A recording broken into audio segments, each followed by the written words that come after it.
dia ini menengok ke arah sebelah kiri, itu tidak sampai 10 meter ternyata kamar mayat, Bang. Rasa senang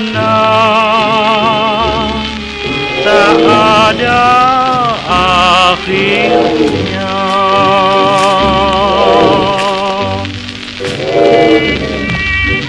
Assalamualaikum warahmatullahi wabarakatuh. Bang, aneh punya cerita, tapi jujur ini bukan cerita aneh.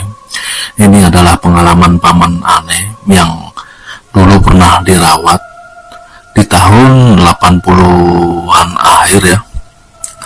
Paman aneh ini pernah kena musibah. Pada saat itu habis maghrib ya, paman aneh ini mau menyetrika pakaian ya, karena di malam minggu mau istilahnya ngapel. Paman ini nyetrika baju. Kalau zaman dahulu ini nyetrika menggunakan arang. Arang dimasukkan ke setrikaan yang terbuat dari full besi. Habis itu bisa menggunakan minyak tanah atau spiritus. Paman aneh ya, salahnya sih waktu itu memang menggunakan spiritus. Jadi dari botol spiritus itu dituang, tidak sadar itu berceceran mentumpah ke arah celana beliau. Ketika spiritus itu dinyalakan atau arang itu dinyalakan, akhirnya menyambar ke badan beliau. Ya akhirnya langsung paman ini lari ke kamar mandi, kondisi dengan setengah badan terbakar dan teriak tolong-tolong. Alhamdulillahnya ada warga juga yang mendengar dan akhirnya datang ke rumah dengan kondisi yang sudah basah kuyup namun dengan luka bakar yang lumayan parah. Akhirnya paman aneh itu dirawat. Ini salah satu rumah sakit tertua di Jakarta Selatan, mungkin kawan-kawan tahu ya, dirawat di sana nih. Ya pada saat itu memang kondisi rumah sakit ya seperti biasa lah, ramai tidak, sepi pun tidak. Nah setelah dirawat, akhirnya paman aneh ini dapat obat suntikan dahulu. Nah lalu dibalsem, bukan dibalsem ya, diberi seperti salep di seluruh tubuhnya. Ya pada saat itu memang paman aneh ya namanya sebagai bujangan, kebetulan juga keluarga ini jauh ada di Sumatera ya. Itu akhirnya ditemani oleh para tetangga. Ya tidak semua tetangga ini menemani sampai sembuh, hanya ada beberapa.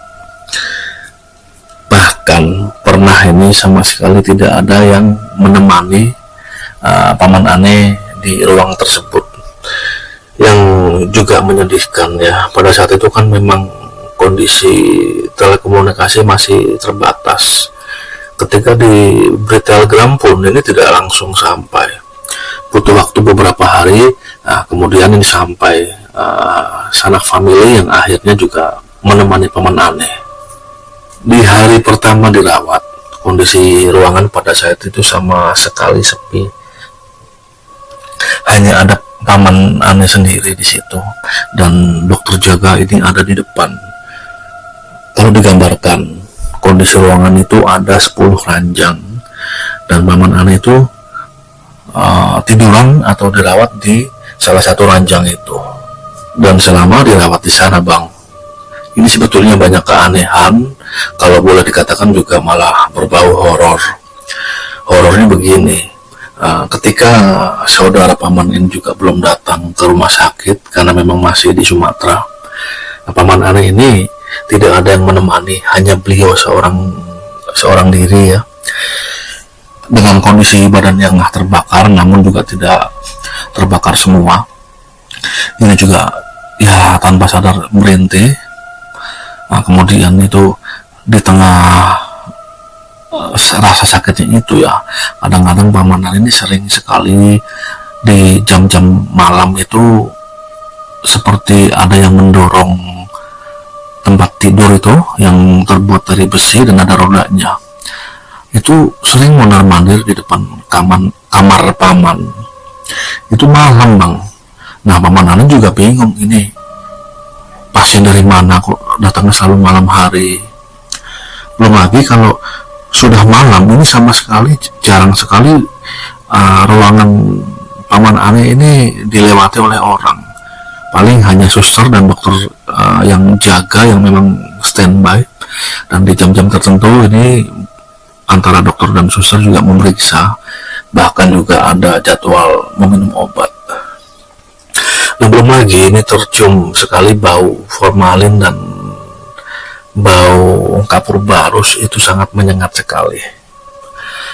Beberapa hari itu memang ruangan sangat sepi sekali, Bang. Tengah dalam kondisi yang sepi itu, kadang-kadang yang aneh begini, itu ada seorang bapak-bapak itu dari luar datang ke arah Paman Ane. Nah, sambil mulutnya komat kamit dan membacakan entah itu apa, sambil memegang bagian yang sakit. Namun anehnya memang itu terasa dingin, Bang. Kalau kata Paman Ane, itu ada 3 malam seperti itu. Kalau kata Paman Ane sih, perawakannya ini seperti orang Belanda, Bang, dengan pakaian, ya bukan pakaian dokter ya, seperti perawat yang zaman dahulu. Namun memang wajahnya ini sudah tua, Bang. Ya pakaiannya putih sih. Itu seperti di beberapa hari itu datang selalu. Nah, ketika sudah menemani atau menemui Paman Ane, sosok laki-laki tua itu pun pergi keluar ruangan, meninggalkan bau wangi yang sangat teramat wangi.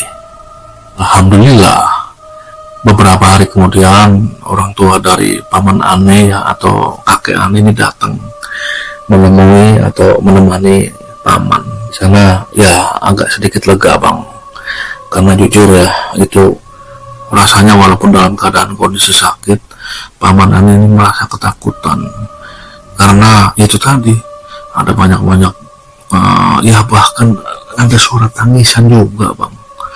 Namun dipikirnya ya mungkin itu memang korban kecelakaan. Nah, setelah kakek Ane datang nih, selain tenang juga ada yang merawat, dalam arti jika kondisi lapar ini ada yang menyuapi, kalau memang mau ke kamar mandi juga ada yang memapah ya, karena yang parah itu pada saat itu memang kondisi terbakarnya itu dari perut ke bawah. Jadi kalau untuk dari badan ke atas ini aman. Dan ketika beberapa hari itu memang lukanya dilihat agak kering, Bang. Ini juga membuat dokter ini agak bingung. Wah, kok bisa ya, padahal seperti ini biasanya ini infeksi. Namun di luar dugaan, ini alhamdulillah luka-lukanya juga makin mengering, walaupun juga ini masih terasa nyeri dan panas. Nah, sampai akhirnya Paman Ane itu keluar rumah sakit. Kenapa? Karena sudah lumayan pulih dan lukanya lumayan kering. Nah, kondisi keluar rumah sakit itu sudah agak bisa berjalan, Bang.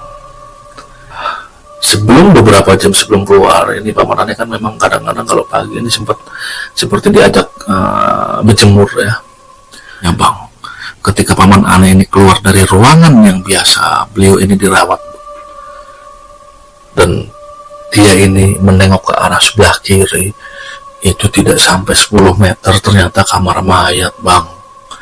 Lah pantas kalau malam-malam atau jam-jam tertentu ini sering ada petugas yang memang membawa jenazah ke kamar mayat itu.